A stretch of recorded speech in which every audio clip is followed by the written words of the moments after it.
Welcome to another edition of Chatting with Ingram, or more appropriately, Ingram chatting to you. And this is a short podcast series looking at the Ukraine-Russia crisis.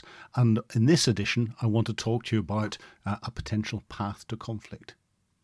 You don't deploy over 100,000 troops for months in winter on the borders of another country that you've already annexed elements of in 2014 unless you intend to use them for something.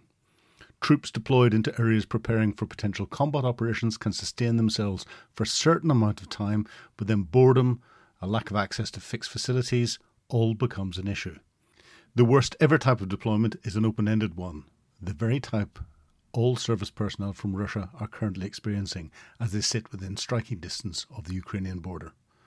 So what's likely to happen? Well, that's anyone's guess at this point, although timelines seem to be compressing. But there are certain factors that have to come to bear. Putin won't want the full might of the international community to come to put pressure on his fragile economy, but he must be seen to do something for his domestic audience and for the massive deployment to seem legitimate. He has sold the threat of NATO expansionism into Ukraine and Georgia to his domestic audience and sort of staked a bit of his international reputation on that being a threat to Russia and whipped up a level of threat from NATO that NATO isn't capable of, even if it were politically coherent, which it's not.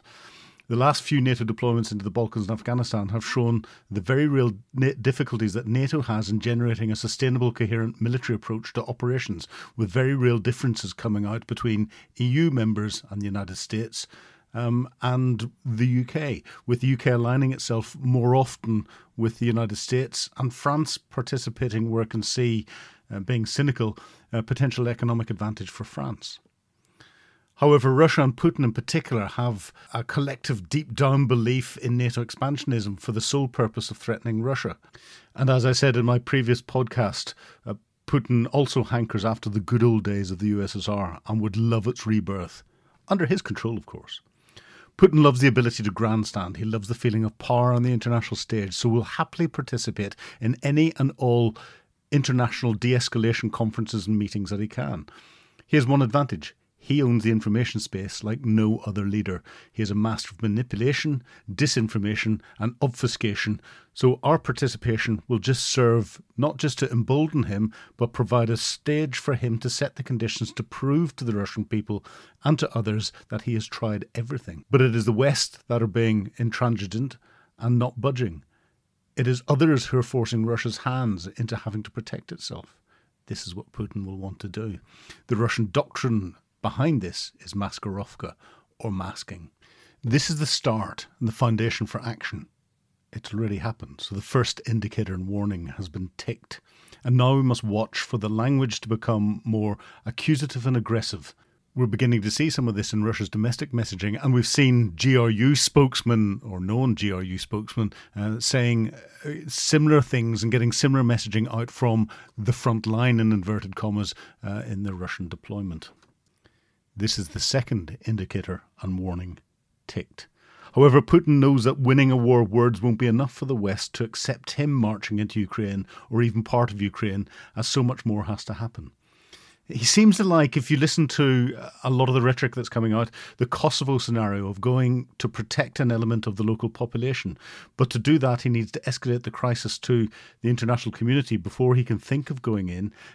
Else he needs to come up with an excuse to de-escalate in the eyes of the public so that he doesn't lose face. In Putin's eyes, using the excuse of going in to protect local populations is justifiable to the international community, as it's just what NATO did in Kosovo. So to achieve this, he has things that need to happen first. Alongside increasing domestic and international rhetoric suggesting Western interference and expansionism aims, we will begin to see increasing rhetoric around ethnic Russians being targeted inside Ukraine. He will suggest an increase of Ukrainian state and foreign-sponsored actions suppressing Russian-speaking populations. This could involve terror-type attacks, a public atrocity like a school bus or an aircraft being hit in the Donbass region.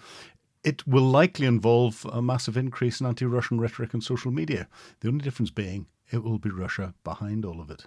At the same time, we could see Russia expanding their threats and giving the likes of Assad more support in Syria, courting other countries sympathetic to Russia to potentially increase refugee activity on the EU borders via Belarus and elsewhere. Russian conventional military activity, probing NATO airspace, threatening undersea cables, backing Iranian aggression in the Gulf, encouraging North Korea to test more missiles with a sprinkling of cyber attacks, would all be used potentially to distract Western defence and split its intelligence, diplomatic and political focus. The next step close to Putin deciding to attack Ukraine may be a possible terror-type attack by elements of the state in Russia but blamed on Ukrainian separatists or sympathisers. This would be a trigger for action into Ukraine, and in the run-up to this, we would likely see increase in targeted messaging against Ukraine, as well as more reports of little green men popping up. Russia's deniable contract mercenaries that played a leading role in the annexation of Crimea in 2014, and of course blunt messaging accusing the West of interfering and aggression. At the same time, we could see sort of Ukraine cyber attacks, global cyber attacks.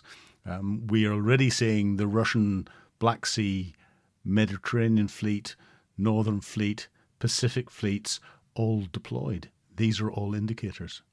However, Putin's not daft and will calculate if he gets his messaging frenzy to a point where the world thinks the whole of Ukraine will be invaded, but he only carries out a limited land grab, then he could calculate that there would be an international sigh of relief and he could weather any additional sanctions or measures. His activities with NATO, the EU and the wider international community will be designed to gauge if he can get away with this or not. If he does, his limited objectives could be annexing a large part of eastern Ukraine, where the majority of Russian speakers live. He is likely to calculate this as being just under the threshold of very robust Western intervention. The last thing Putin can afford to do is have a conflict with the West. He knows this, but emotionally he wants all of Ukraine. He's got time to do that because he thinks in generations. Equally, he could de-escalate, but indicators of that would be domestically focused rhetoric regarding Russia meeting its objectives and the capitulation by the West in some way. We're not quite seeing that yet. We live in interesting times, and the robustness of our political leaders will likely be tested to their fullest extent in the coming days. Thank you for listening. If you've enjoyed what you've heard, please feel free to share. You can find the blog version of this on greyhairmedia.com.